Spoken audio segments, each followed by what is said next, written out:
Nabi Muhammad sallallahu alaihi wasallam Bapak Rektor dan semua jajaran pegawai Universitas Islam Indonesia semua yang saya hormati. Saya mau mengkaji halaman 173 ya, 173. Tepatnya dimulai dari 173 nanti sampai beberapa halaman ke depan. Di sini dikatakan oleh Sayyidina bin Abdis Salam, jadi ada cerita. Ya, saya ulang lagi ya, kelebihannya kitab ini adalah misalnya satu cerita yang linear tapi nanti menjadi kesimpulan hukum. Kita tahu Nabi Musa itu orang Israel yang hidup di Mesir. Mesir dulu bahasanya Al-Qibti, makanya sekarang jadi Egypt. Jadi kalau dulu orang Arab dulu bilang apa? Al-Qibtiyah, apa? Al-Qibtiyah. Sehingga kalau mengistilahkan di antara istrinya Nabi namanya Maria Qibtiyah, artinya berbangsa apa? Mesir. Jadi bahasa Mesir itu sebenarnya salah karena Misro itu artinya kota. Namanya itu ya Qibtiyah itu. Kalau Misro itu namanya apa? Kota. Nabi Musa hidup di Mesir, kemudian dianiaya oleh Fir'aun, didolimi, kemudian beliau mau dibunuh, melarikan diri ke Madian. Melarikan diri ke Madian ini dirawat sama Nabi Syuaib. Nah, asal muala cerita beliau di kawasan Madian. Saya pernah di Wadi Musa itu, sekarang ikut di Jordan. Jadi Madian sekarang itu ikut mana? Jordan. Saya pernah ke sana di Wadi Musa. Nah, beliau pas di situ santai-santai terus menemukan wajada ummatan minan nasi yaskun, orang rame-rame mengambil air, terus wajada min dunihim mur'ataini apa? Tajudan. Qala ma khatbukuma, terus qalata la nasqi hatta yusbira ri'a'u wa abuna syekhum kabir. Terus ada orang apa ngambil air, terus di antara mereka itu ada dua perempuan. Tidak usah diteruskan cantik apa enggak, karena Nabi itu enggak boleh jelalatan. Tapi yang jelas cantik. Karena putrinya Nabi itu enggak boleh jelek. Bukan, memang gitu, Allah itu punya sunnah unik. Jadi istrinya Nabi, putrinya Nabi itu enggak boleh jelek. Karena nanti jadi ma'rodan lil taubah, jadi sasaran bulian. Jadi mulai dulu memang aturannya gitu. Enggak tahu saya bikin aturan siapa, tapi memang seperti itu. Sehingga kalau dalam tradisi kiai katanya marisi Nabi ilmunya susah, penting marisi punya istri cantik. Karena nggak ada Nabi yang istrinya jelek.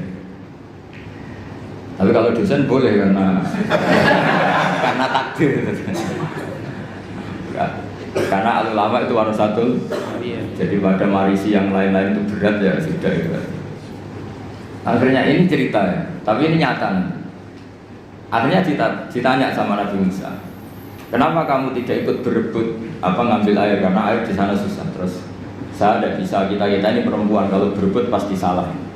Dan kita harus kerja mengambil air sendiri karena wabuna syekhum kabir, kita punya orang tua sudah sepuh, sudah tua.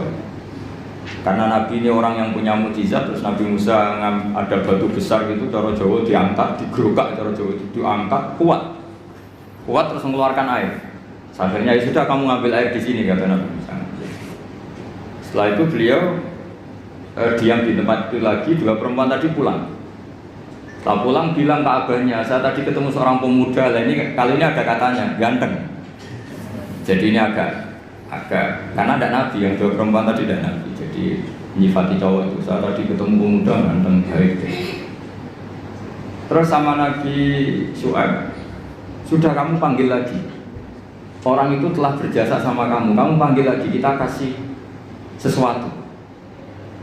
Artinya terus ini dibabkan oleh Sayyidina bin Abdis Salam, adatul akhyar, tradisi orang-orang baik itu mukafa'ah, memberi imbalan sama yang berbuat baik. Jadi nggak bisa kita cara Jawa modal maturun itu nggak bisa. Jadi itu keliru, itu nggak modal itu. Sehingga dibabkan faslun fi mukafaatil ihsan bi misli al-afdhalah. Jadi bab seharusnya seseorang itu membalas satu kebaikan dengan yang setara atau syukur-syukur lebih. Singkat cerita, akhirnya putrinya Nabi Syuaib kembali lagi ke Nabi Musa. Saat itu Nabi Musa sedang bertarung dengan dirinya. Beliau berdoa gini sama Allah, Ya Allah, saya ini orang baik. Jadi ngaku orang baik itu boleh asal baik betulan. Saya ini orang baik. Tapi saya ini butuh sesuatu. Tapi kalau saya minta sama yang saya kasih upah itu nggak baik karena saya nanti tidak ikhlas. Tapi nyatanya saya butuh. Pas bergumam begitu, putrinya datang terus bilang inna abdi yad'uka liyajziyaka ajrama saqaita lana. Jadi apa? Lebih vulgar. Jadi ini tradisi Nabi sama ndak itu beda. Saya ulang lagi, ini sambil latihan bahasa Arab sama latihan filsafatnya orang-orang baik. Putrinya Nabi Syuaib itu tidak Nabi, sehingga kalau ngedikan lebih kasar. Bapak saya mengundang kamu supaya memberi upah atas apa yang pernah kamu lakukan. Jadi ada kalimat ajroma saqaita lana. Pakai kata ajrun, ujur, upah. Padahal Nabi Syuaib tidak mengajarkan seperti itu. Setelah diceritain putrinya, tolong orang itu panggil. Saya ingin mukafa'ah, saya ingin membalas jasa. Tapi oleh putrinya itu dibahasakan apa? Upah, jadi lebih kasar. Terus singkat cerita Nabi Musa ikut pulang karena beliau nggak tahu jalannya, beliau di belakang. Kata cerita itu entah kena angin entah apa, yang jelas nggak pakai celana, mungkin pakai maxi atau pakai rok gitu. Agak terbuka sedikit karena Nabi itu ya Nabi betul memang. Sudah, Mbak, kamu jalan di belakang, nanti jalannya kamu yang mandu. Kalau saya di belakang kamu nanti tahu macam-macam. Akhirnya Nabi Musa di depan, yang putrinya Nabi Syuaib di belakang. Terus kalau kanan kirinya dipandu, ayo kiri kanan gitu, soalnya gitu. Singkat cerita sampai di rumah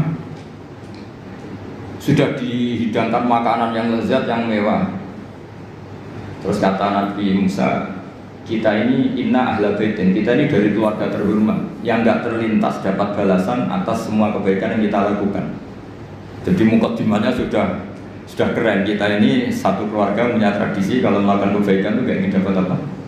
Balasan. Kata Nabi Syuaib, kita dari satu keluarga yang kalau ada orang berbuat baik itu ramatur wontok tapi menjamin. Pokoknya adu tradisi besar yang luhur tentu. Terus Nabi Musa dipaksa harus mau ikut apa? Makan jamuan. Yang mulai usir putrinya Nabi Syuaib tadi.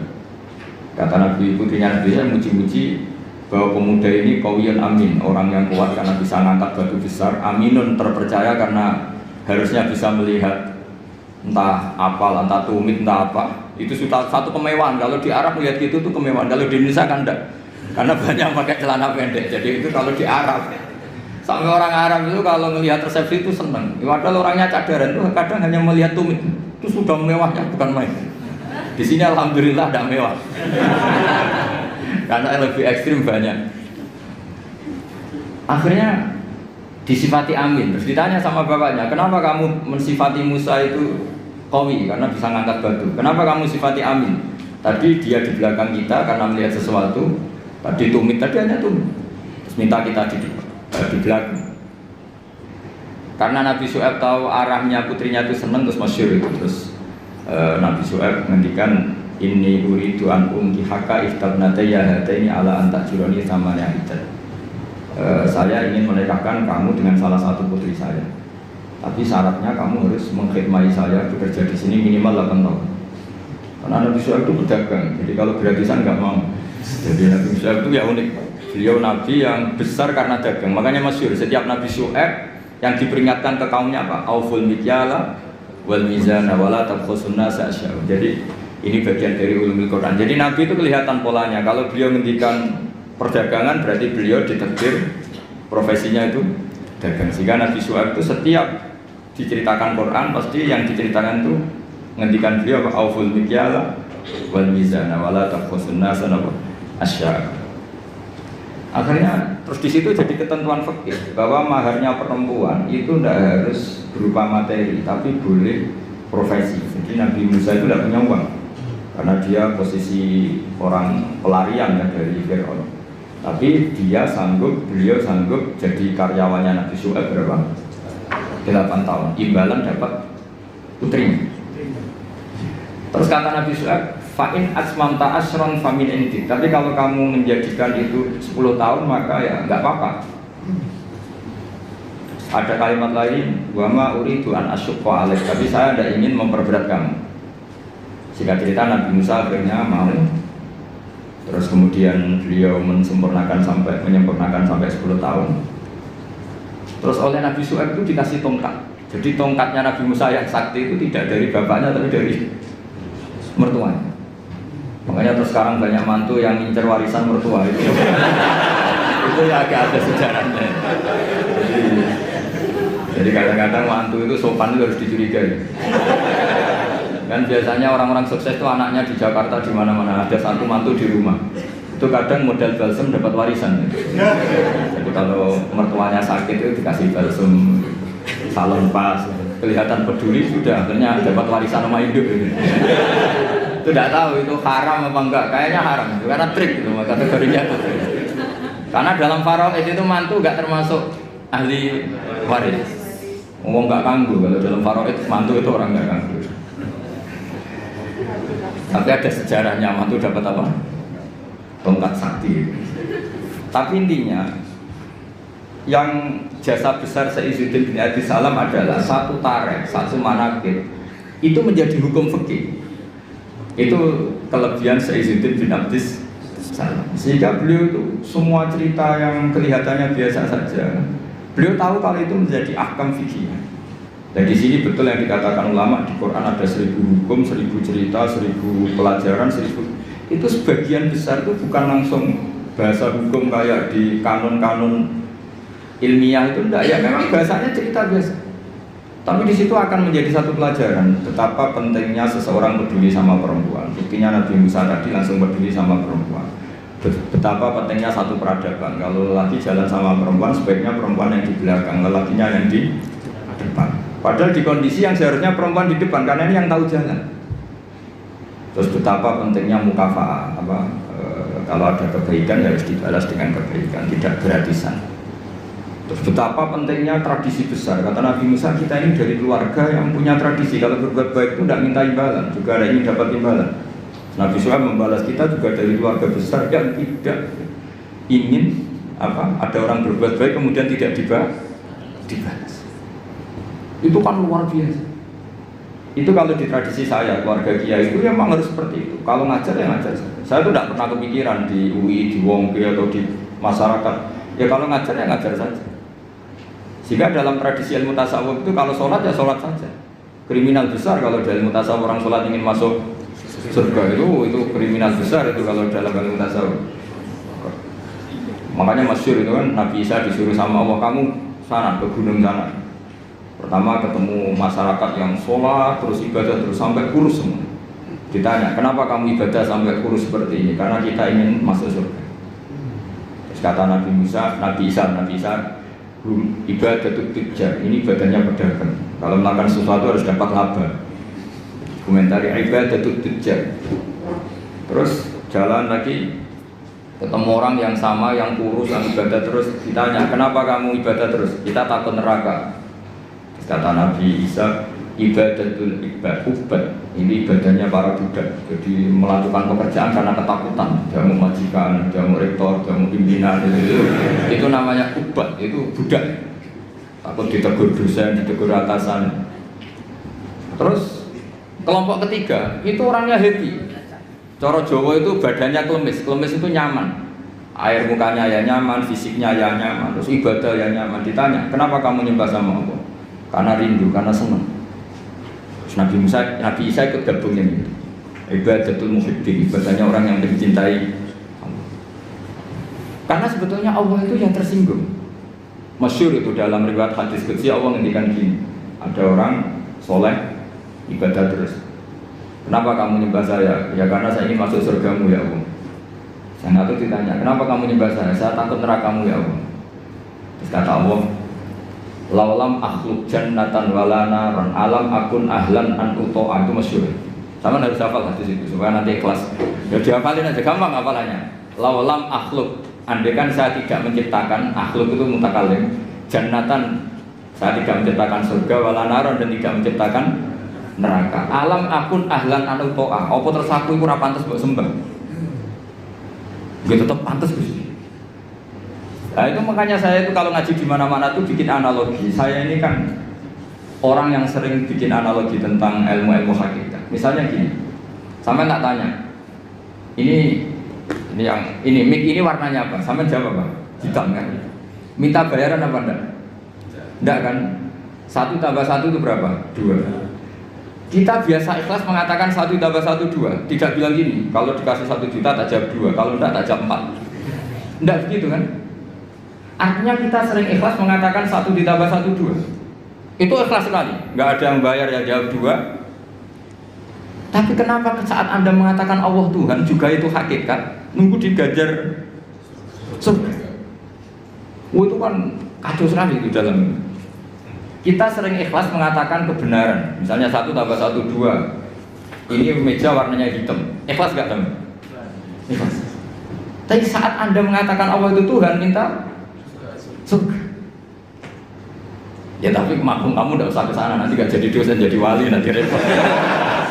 Nah ini cerita aja, cerita bahwa dosen juga bisa jadi wali gitu.